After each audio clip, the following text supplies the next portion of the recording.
Well, hello, I am Grace Han, and I'm here with Asian Movie Pulse video interviews.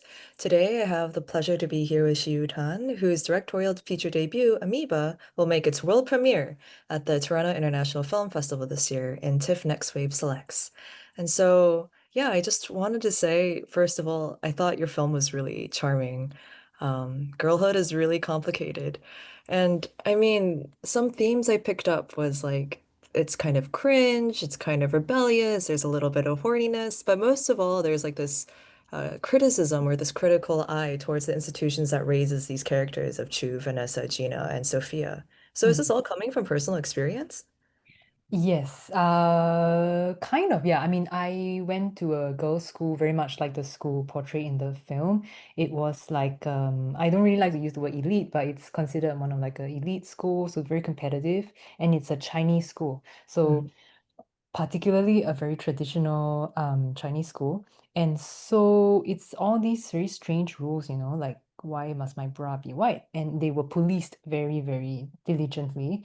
But very much so more of like the weaker students like me. I was in a sports class, so we were Mm. kind of like singled out and we were really pushed to toe the line. And so the environment was something that I grew up in, and also so to some reason when I went to this school, maybe it's like puberty and like my parents are also very strict. I just became very rebellious. I refused to follow the rules. I was like speaking up and being a big pain in the butt. So my friends, everyone around me were always trying to counsel me to like ren is like a Chinese word for like endure. Like endure, don't just keep your head down and study hard. But I just couldn't. I was just like this pain in the butt. So when I switched class in year three, uh I met like these three girls and I had kind of seen them around before. Like we were always in detention and they are like these like tomboys and kind of that kind of thing. And so we just happened to be in the same class and it was like kind of like love at first sight. So like I became four with the three of them. And like for the first time in my life, there were people like rebelling with me, and it was like super fun. And so I think it was finding a group of friends that would like do the craziest shit with you. And also this feeling of because in year four we have to take an exam and everybody would separate. And so kind of this sense that I'm gonna lose them as well, that feeling kind of pushed me into making this film, and also because I've been in the United States since university. I think going to a different country made me reflect a lot on the nature of my friendships because I Mm. was kind of like, why can't I find the same kind of friends that I had, in middle Mm. school? It's the shape of it changes. I think maybe adult friendships are a little different. And Mm. so when I started thinking about making a film, I kind of really had this impulse to return to this time of like 15, 16, 17. Yeah. Mm. So it's like a love letter to your childhood. Yeah, kind of a prickly. Yeah. Are you still friends with them today? Yeah, I am. Yeah. Yeah, and I guess you took, oh, go ahead. Yeah. No, no, I mean, we have our own lives, but we're still friends. And also, in a way, through the writing process, each of them kind of became a lot of people and Mm. also a little bit of myself. So they expanded beyond this group of friends because, especially in this particular girls' school, I feel like we are still very close with our different groups of friends, and I still see them a lot. Yeah. Oh, Mm. okay. Wait, so like who would you identify with most when you were writing the characters? Um, I mean, it sounds so silly, but true, I guess. Um, Fair. yeah, and I mean the actors also kind of always joke like, haha, you and True are exactly the same. Like me, I mean the actor who plays True. Yeah. But I mean, I think when I first started writing, which was like in 2018, Uh-huh. it was kind of through the lens of True looking at the three friends. And Mm. in a way, I felt that I could characterize the friends, and True was very difficult to characterize because it's almost like holding up a mirror to myself. Mm. And so I think when I started populating each character with like different people in one, I Mm. realized that I was also in my adult life, like there were bits of me in each of them. And so Mm. kind of it was a bit easier to define True that way. Mm. Um, But yeah, I guess True is the closest, and it's through her lens that we see her friends, and especially like Sophia as the foil to True. Mm. Yeah. Yeah, I mean, I guess if you had a friend like Sophia in the friend group. Yeah, I did. Yeah, yeah. It was weird because, I kind of realized that there's usually a friend like Sophia in a friend group who's Uh, has access to like things that I've never seen before. Like they bring in like new fun things. Like the first time I saw like a nougat, and I was like, what the hell is a nougat? Or like a chocolate from Switzerland, or like, a Tamagotchi was brought in by someone else. And so I think it's kind of like these friends that in mm. a simplistic way we can say they're richer, but they just have access and they have parents that are more free and there's more fun things to be discovered through them. Yeah, like the camcorder, right? Which is Yeah, such a central role in the film. exactly. Yeah. Yeah. Yeah. Mhm. Was that like a conceit that you came up with because of something that happened before, or was this like for the film specifically? It was for the film specifically. Funny thing though, I kind of was going through old pictures, and there was one picture where there was a camcorder. I think I remembered that there were camcorders around when I was growing up. I never had one. Some friends had one. Like I was never the one taking the photos because I don't have a camera. Uh, and there was someone else. But I think the camcorder was like a writing conceit.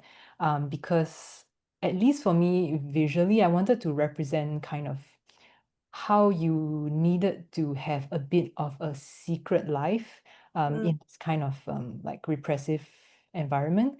And it's very hard to have any kind of space or privacy to be yourself. Uh, Even with your friends or in your own room. I mean, I share a room with my sister. Like, then if you go to your friend's house, the parents are always around, and Singapore is very small. So it's like there's no privacy, there's no space. And so I kind of wanted it to be like there's two cameras, like two different visual styles. Like the main camera is a bit more locked off and it's very a little bit colder. And the camcorder is kind of like the point of view of the girls, and it's more free, it's more chaotic and crazy. And mm. so in a way it's kind of like the visual approach influenced the kind of story a little bit. Mm. Yeah. Yeah, but we also see that like reflect within each other, right? Like I think later in the film we see some reverse shots, like when Chu and Gina are having like we're talking about everything after a series Yeah. of events which you cannot spoil. And it's like we have like the non-camcorder regular camera, but it's all handheld. Um, Mhm. yeah. Yeah, so I think that those things started to blend into each other, but had to be deliberately planned, and like what's the reason behind it? And Mm, also, yeah, I just think that I think when I started to make the film, I think a question that people had was, is this like a period piece? mm, And to me, it's contemporary because when I mm, did a previous short film and I casted girls and I talked to them, I realized that, like modern day Singapore, like people, I thought that, oh, maybe it's a bit more free and, they have access to the internet. Yeah, they do have that and they can put on makeup, but, the same pressures, it's actually, I feel like it's a lot more pressure for them to mm, excel and to perform and to not disappoint their parents and society. And I think it's kind of because Singapore is kind of young, like 60. Maybe my generation, I felt very strongly that the previous generation, like, I mean, there's a narrative, they sacrifice so much and they work really hard to build this country for us, and we have to continue holding the country on our shoulders. But I feel like the next generation kind of has it worse. And mm, so I felt quite confident that it doesn't need to be a period piece. It mm, could be contemporary, but I wanted to keep a bit of the flavor of like old. And just as I think we were maybe like 2023, 24, I started noticing in like LA and California that young people were rediscovering like these old point and mm, shoot cameras and camcorders. And I was delighted. I was like, then now it can be a contemporary piece and people are not gonna question why. Uh, mm. and why are there no phones? Because actually in schools like this, the phones are confiscated and they have to put them in the classroom. What? Yeah, they have to put like the phones. You cannot use your phone. Oh my God. So the camcorder is like a nice like opt out or like Yeah, yeah, isn't. yeah. So I wanted to have in the film kind of like it's their thing that no one's gonna suspect that the girls are like using a camcorder. Like why would you take something old and use it, you know? Yeah, So yeah. it's like their private thing. That's so cool. Yeah. I mean, I thought it was also interesting to see how interested the girls were to be in front of the camera, versus like Chu's mom and sister who were like, oh no, don't have me there. Yeah, yeah, yeah, yeah. That's so interesting that you pointed out because I was rewatching the film and I was like, oh, that's interesting, the parallel. Mm, Uh, and I think I don't know, I think it's in a way getting the group of girls together and their energy like feeds off each other and they were so I mean it was the camcorder scenes were I felt the most natural mm, where like you don't have to hit your marks. I just let them you go crazy, do whatever you want and they did that. And also I think it's partly to do with the chemistry that they had with each other and how they really just liked each other and became friends. like off screen. Hmm. Yeah, yeah. Yeah, I can sense that. Cool. Yeah. I mean, like, I think something that was also interesting to me is like when I was looking everyone up, it seemed like half of them were familiar with screen practices already. Hmm. But then the other half, I think Renice Tay, who plays Chu, and then Genevieve Tan, who plays Gina, they both are coming from theater backgrounds. Yeah. It Hmm. seems like throughout the film, you see like a different sort of relationship or orientation towards camcorders and the regular like camera as well. Yeah, yes, for sure. I thought it was like super fascinating because the theater girls, Renice and Genevieve, like they've never been. I think Renice was on a short film once. They've never been on a screen thing before. The camera, the crew, like they all do theater stuff. It's very scrappy. And like hitting your marks, they were like, "Oh, marks, oops, I'm off mark." and and so I was like I let them do whatever because I like spontaneity and I like the organicness, but for technical reasons it wasn't so great. But I loved it. I thought that it was an interesting combination. And Nicole, who plays Vanessa, and Shi-an, who plays Sophia, they have screen experiences. They've done like short films, and this is their first feature for all of them.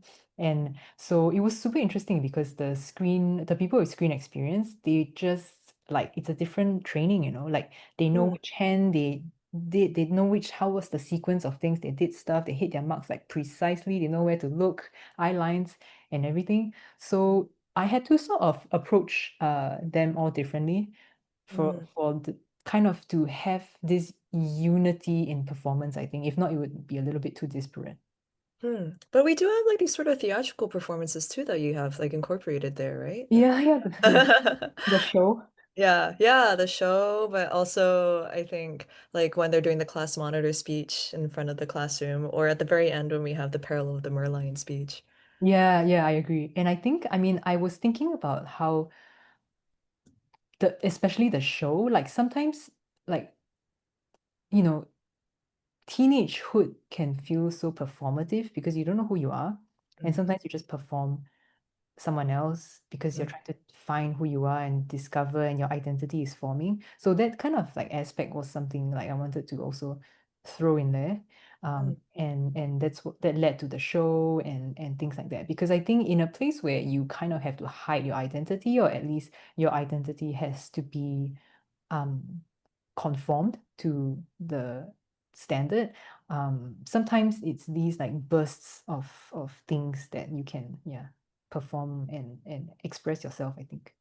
yeah, like I think that oscillation or that friction between the fire inside, versus like what you're supposed to be told to do Mm-hmm. is, yeah, we see that tension all throughout the film and throughout each of the characters, right? Mm-hmm. Yeah. Yeah. Yeah, and I guess that brings me to the question of homoeroticism. Cool. Because that is the fire inside for Chu and Vanessa. Um, Yeah. Uh-huh. but then it's like something that they're like, oh, but we can't do this, or there's people watching always. Yeah. Even the Yeah. camcorder is like too much proof. Yeah. Yeah. Uh, Exactly. I mean, I'm very happy that you brought it up because I it's one of those things that I wanted to be really subtle mm, because I feel that at least when I was growing up, like this battle within yourself of like your queer desire versus having to squash it and suppress it is very internal. And in this society, it is realistic to express it this way, where one day it's like freaking fireworks and the next day it's ice. And there's also, I guess, like teenage crushes as well. And I think there were few things that, I mean, for me, it was a very important but very delicate thing to in the writing and the execution because I wanted the two of them to be kind of connected by am I gonna spoil it by something mysterious? Okay. Like the ghost, I guess. A mysterious entity, because I feel like also chemistry and attraction is a very mysterious thing. Like why is it that sometimes you just meet this person and it feels instant, like there's instant chemistry. So they're also bound by this thing that the other friends don't understand. The adults don't understand, and it's just something between the two of them. And on a side note, I also, things like that also affect the group dynamic. So I also wanted to reflect that a little bit. But at the same time, the camcorder was a way to play into that, I think, because it's like ghosts, desire, like, attraction, these things cannot really be seen. And it's kind of like they use the camera and as a way as an excuse to hang out. But what it reveals is like how they feel towards each other. Hmm. Yeah, it's interesting because it reminded me. Have you seen Amanda Nell O's first feature? Yeah, yeah, yeah. Yeah. I was like, whoa, girls' school, homoerotic Yeah. undertones. Yeah, yeah, yeah. Yeah, Yes. ghosts. Yeah. Yeah. Yeah, yeah, yeah. Yes, her girls are like 13, 14, and I guess it's very, yeah, I like Amanda. She was my mentor on a short film that I did, and Okay. and I love her. Okay, wait. So I remember when I talked to Amanda earlier, we were talking a lot about like ghosts in like Southeast Asia. Mhm. Um, and I don't know that much about like Singaporean ghosts, but this ghost didn't seem to have like a specific cultural tenor. Uh-huh. There are many. I mean, I think the culture is like ghosts are very common, ghost encounters and ghostly things. And I guess because Singapore is multicultural, so there's like at least the ghosts that I'm familiar with are like the Chinese ghosts. And then there's like the Malay ghosts, and then there's like other ghosts. And I think the ghosts that Amanda is more playing with are like the Malay ghosts.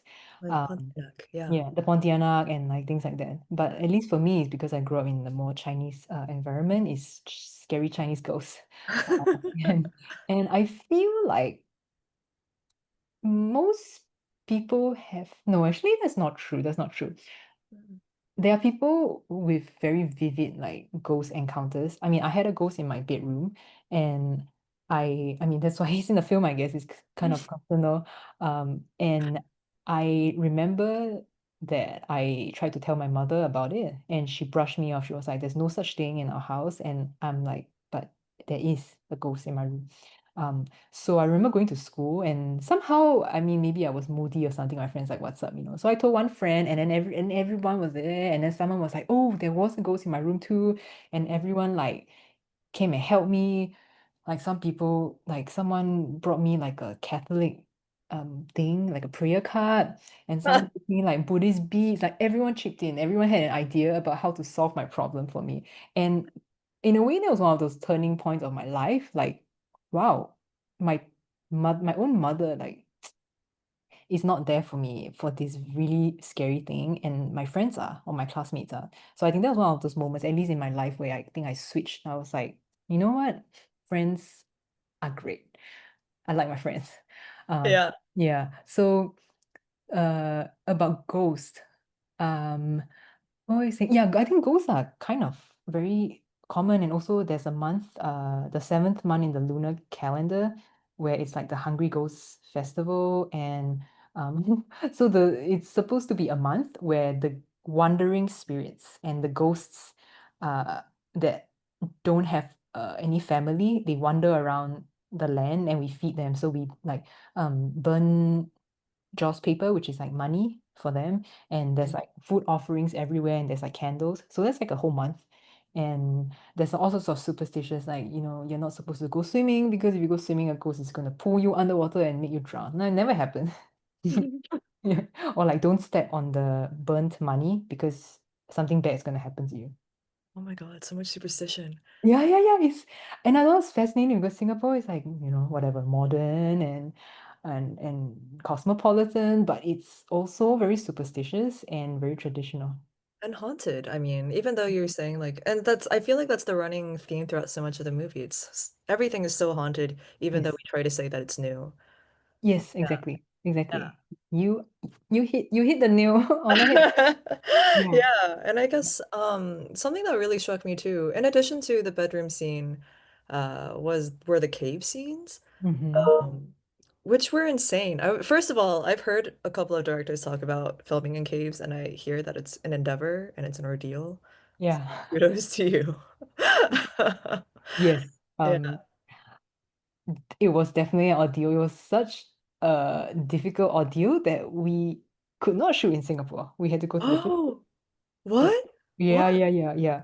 So I mean, honestly, thank God my producer. I mean, he did not limit me when I was writing because when we went into actual production, like the locations were difficult, like construction site cave.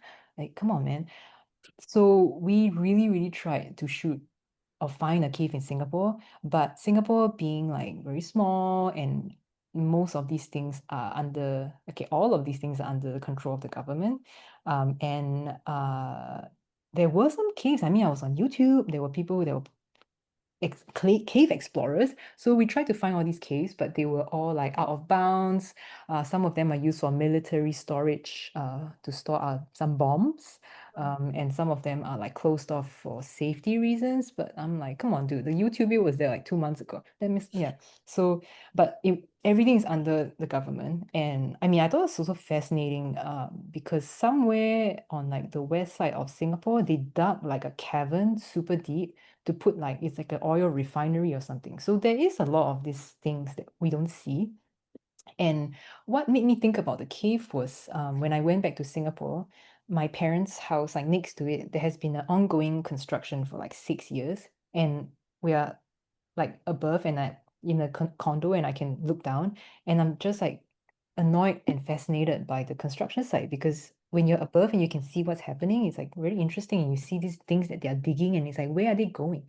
What's happening below ground? And that kind of got me interested in the caves and what's below ground. And so it's definitely an ordeal because then we couldn't find the cave and then of course it became like, would you be open to cutting out the cave scenes? And I was I mean I'm very reasonable and very nice actually. But for me the cave scenes were the heart of the film and we cannot cut the cave scenes out. And so for me I was like I can cut out 20 other scenes, but not this one. So then thankfully, so on our shoot, there were three amazing collaborators from the Philippines who came to work on this film. Our production designer and costume designer, Sam Manaksa, she is my friend from 2019. And also in March last year, I did a short film thing for the Can Directors Factory that we shot in the Philippines, and I met like amazing, amazing people. And so I kind of wanted to bring them to Singapore. So our AD team, Chad and Tin, they came from the Philippines. And so Tin happened to also be a producer. And so when, we couldn't find the cave, she was like, why don't I see if I can make it happen in the Philippines? And so she did. And we went there, shot everything in a day. I mean, it was a crazy 18-hour day. Whoa, Yeah. that's insane. Yeah. Yeah, but she really made it work because I mean there was a lot to shoot in the cave and she made it happen. So it was an ordeal because also the cave is like kind of wet and then when you're walking it sucks you in and then that cave is humongous. So it's all the equipment and all the like I mean it's also dark and Yeah. yeah, but it was a huge cave. Yeah, I remember talking to someone who was also doing a similar thing. They got like I think they shot their cave scenes in the Philippines as well. Ah, They said they had a problem with bats. Um, ah. but I guess it's We later in a day. Yeah. we didn't have, I mean, there were some flying things that I thought were bats, but turns out that they are little swiftlets. Oh, Yeah. yeah. Okay. So not ghosts, not bats. Yeah, Yeah. yeah, yeah, I know. But Nine. actually, I mean, I would because there was a new cave that was so beautiful. Uh-huh. But they were like, this is like there's like some World War II body stuff happening. And I was like, okay, maybe it's a bit too spooky. And also, I don't want to be intruding. Mm, I think it's a little bit of like the ethics of filmmaking. mm, Like, if the place doesn't want you there, like you shouldn't shoot there, you know? Yeah, that's totally fair. Yeah, you Yeah. don't want to get the ghosts yourself in real Yeah, life. yeah. Yeah. Definitely. Definitely. Yeah. I Mm. think the other really interesting thing about this conversation, but also about the film, is like it is co-produced with many different countries, like the Netherlands, France, Spain, Korea. Mhm. Um, but at the same time, and Philippines, I guess, but it's also at the same time very uniquely Singaporean. Mhm. Yeah, and how do you pin that down? I think that's really difficult because Singapore is, as you said, very multicultural. Yeah. Yeah, but it felt very Singaporean and I can't quite tell you why. Yeah, I think maybe being a overseas Singaporean, like there's some think about, I mean, it's a complicated relationship with the place that I grew up in and chose to leave and always want to go back, but then like get very angry. So I think in a way, I have a bit of distance to sort of see what makes us very Singaporean, but also what is so Singaporean that can be universal. Mm, And for us, the co-production had to happen because it's impossible to raise that amount of money just in Singapore alone. Like the government grant covers like a third of it, and so we had to find money in other places that would be open to this kind of projects. And it happened to be, you know, France and Spain and Netherlands and South Korea. And I mean, Philippines is not an official co-producer, but because of our crew, like they are like a big part of the spirit of the film. Um, and I don't know, I think maybe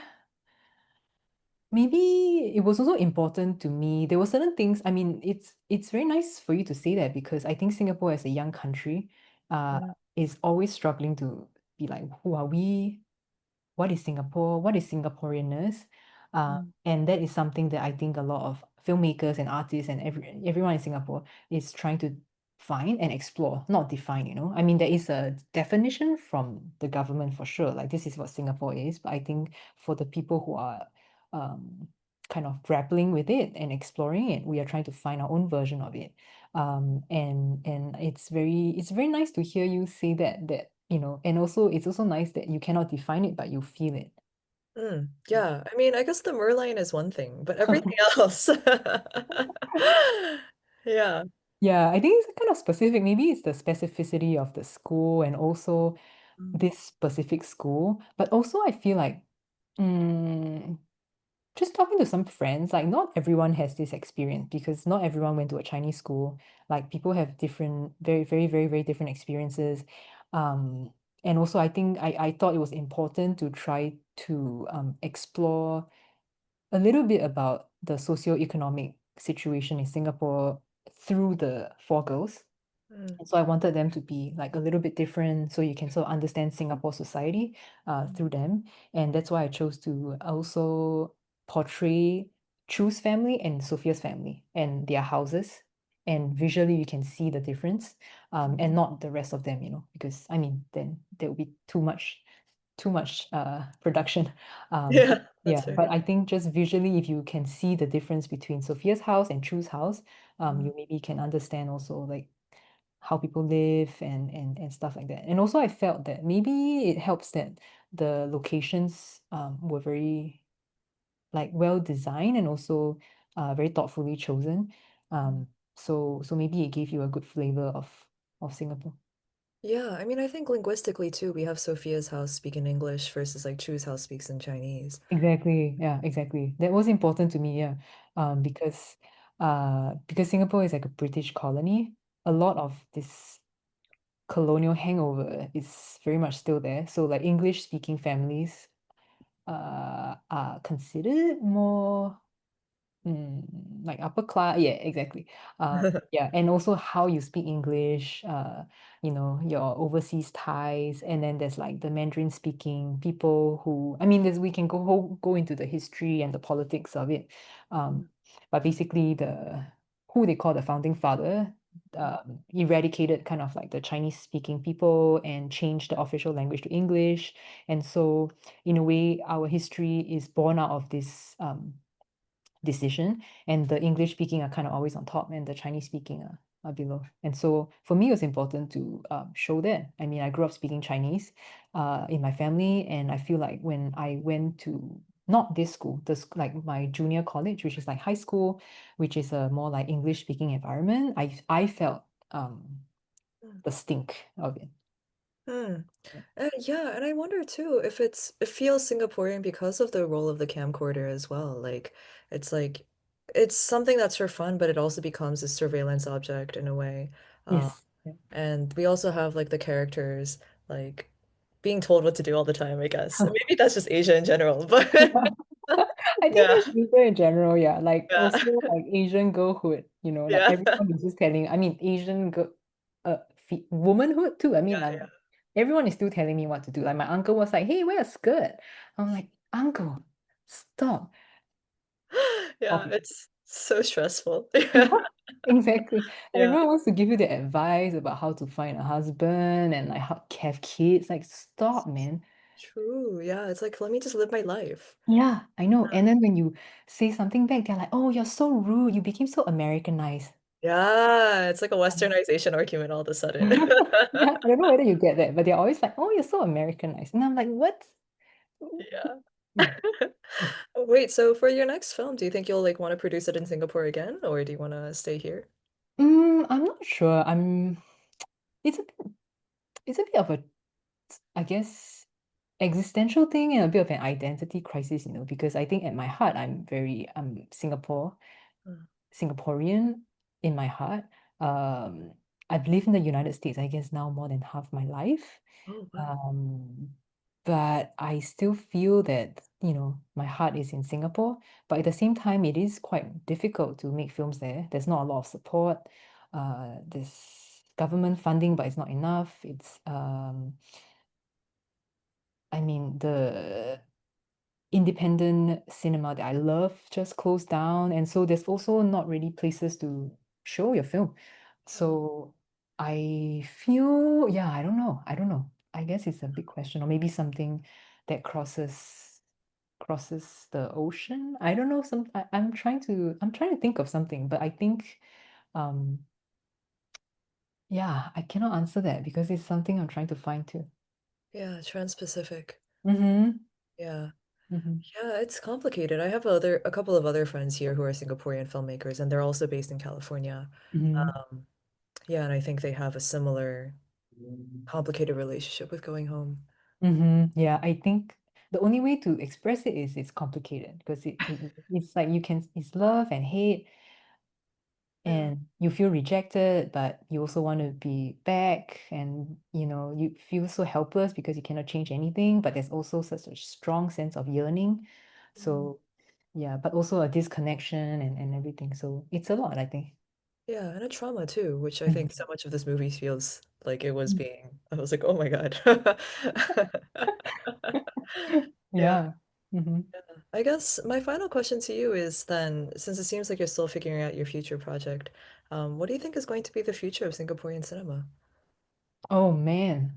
Well, this question is being posed like to me like 1 week after the closure of the independent cinema, which is a very sad thing for all Singaporean cinephiles and cinema people. Wait, The what was it future, called? it's called The Projector. Projector. Okay. Yeah. And I mean, actually, it was very sad for me personally because I go to this cinema. I mean, I love, like, one of the things I love in the world is just going alone to a movie theater and watching a film, like with strangers. I love it. It makes me so happy. Um, and I go to the projector a lot, like by myself, like in a hoodie. I don't want to talk to anyone. uh, so it was kind of like my dream to have Amoeba kind of open there, and it was supposed to, but Mm. it closed. So I don't know what the future will be. I think there is a healthy amount of younger people who want to um yeah, do something with their lives that's not what our parents and not what the government wants us to do. We don't want to be engineers and lawyers and bankers and all this kind of stuff, and we want to express and we want to explore. I mean, I don't know. At least for me, I want to explore, yeah, something, the human heart, or like some mystery, or all this kind of stuff. And I think there's a healthy amount of desire for that, but I think the realities of living in Singapore are that it's expensive, and it's a bit of a rat race.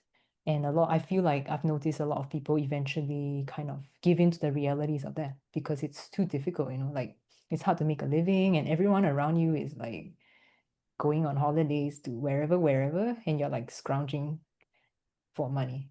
Mm. So but I think the desire is there, and I hope, I don't know, like just looking at like the other Southeast Asian or even East Asian, like Korean cinema and like even Taiwanese cinema of like the 70s and the 80s, like I think if people band together and people kind of find ways, are resourceful and help each other, I think it's there's hope that it can, blossom into something, Mm. which I Yeah, think is kind of happening among the younger filmmakers. yeah, like the answers in community. Yes, I mean, I believe in that. Yeah. Yeah. Well, Mhm. that's just like the theme of Amoeba as well. Yes. Yes. Yeah. Mhm. Great. And I think that's gonna be, we're at time, so let me just